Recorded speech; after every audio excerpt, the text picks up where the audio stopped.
বসন্তকালে আবার শীতের আনাগোনা। দূর দূরান্ত অবধি কিচ্ছু দেখা যাচ্ছে না।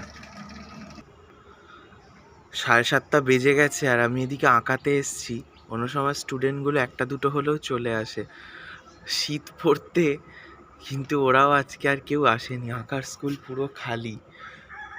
একটু কুয়াশাটা কাটতে বোধহয় সবাই আসবে।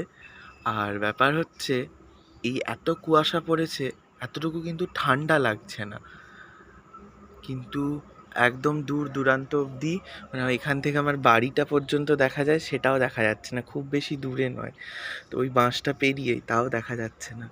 এদিকটা পুরো কুয়াশাচ্ছন্ন পরিবেশ হয়ে আছে। দেখুন, শুধু সামনের কয়েকটা গাছ দেখা যাচ্ছে আর কুয়াশা বয়ে যাচ্ছে, কিন্তু ঠান্ডা নেই। আর এদিকে কোকিল ডাকছে।